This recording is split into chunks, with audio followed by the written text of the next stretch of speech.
कल सूरत की एक चुनावी सभा के दौरान मुस्लिम युवकों ने असदुद्दीन ओवैसी को काले झंडे दिखाए हैं। ओवैसी सूरतपुर से अपनी पार्टी उम्मीदवार के समर्थन में प्रचार करने पहुंचे थे। जैसे ही वो स्टेज पर पहुंचे, कुछ मुस्लिम युवकों ने मोदी मोदी के नारे लगाकर ओवैसी को काले झंडे दिखाए। सूरत का ये वाकया है, तस्वीरों में आप देख सकते हैं काले झंडे ओवैसी को दिखाते हुए ये युवक और मोदी मोदी के नारे लगाते हुए।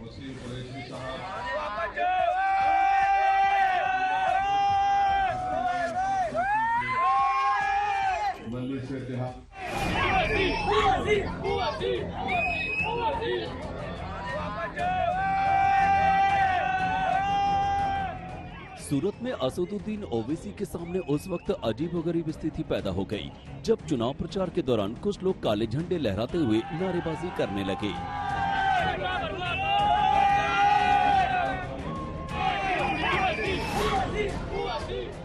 गुजरात के कई मुस्लिम बाहुल्य इलाके में ओवैसी की पार्टी AIMIM चुनाव मैदान में है।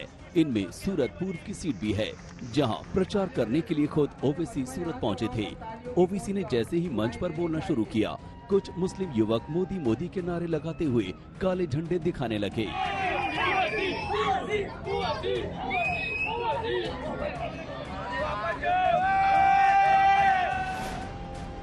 दरअसल ओवैसी पिछले हफ्ते सूरत की लिंबायत सीट पर प्रचार करने आए थे। यहाँ ओवैसी के सामने AIMIM नेता वारिस पठान ने ये आरोप लगाकर खलबली मचा दी थी कि अहमदाबाद से सूरत आते हुए वंदे भारत एक्सप्रेस में ओवैसी को टारगेट कर पत्थर फेंके गए।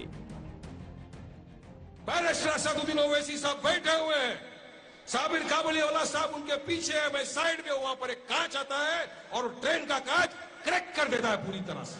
10-15 सेकंड में किसी ने 2 पत्थर लगातार उठा के मार।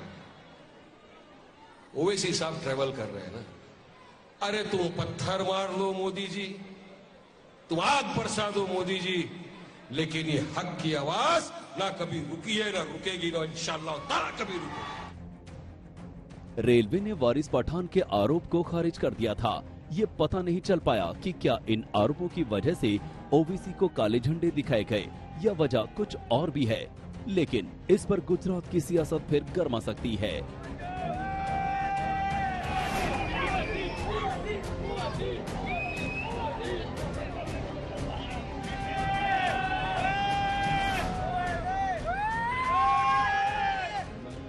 संजय सिंह राठौर, सूरत, आज तक।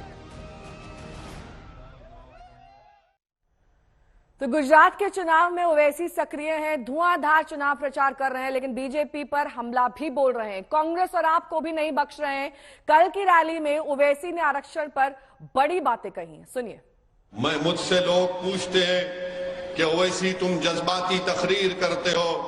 मैं मिसाल देकर आपको बता रहा हूं, अपने दलित भाइयों को, आदिवासी भाइयों को और ओबीसी भाइयों को, ये 2 बॉटल आपके सामने हैं, ये 2 बॉटल आपके सामने है। ये एक बॉटल में शेड्यूल कास्ट भाइयों को मिलेगा 17% और शेड्यूल ट्राइब भाइयों को शायद 7% मिलेगा और ओबीसी भाइयों को 27% मिलेगा इस एक बॉटल से। और इस बॉटल से 10% हिस्सा मिलेगा अपर कास्ट के लोगों को, इकोनॉमिक वीकर सेक्शन ग्राउंड के नाम पर। अब गुजरात के दलित भाइयों को, आदिवासी भाइयों बहनों को और ओबीसी के हमारे जिम्मेदारों को सोचना है कि एक बॉटल से 3 लोगों को अपना हिस्सा मिलना है और मोदी सरकार ने एक बॉटल से 10% इकोनॉमिक वीकर सेक्शन के नाम पर रिजर्वेशन दे दिया। अब आप बताइए कि कौन आपका हमदर्द है, कौन आपसे आपका हक छीनना चाह रहा है। और इसीलिए मैंने उस वक्त पार्लियामेंट में कहा था कि कानून बाबा साहिब अंबेडकर के ख्वाबों को चुकनाचूर करेगा।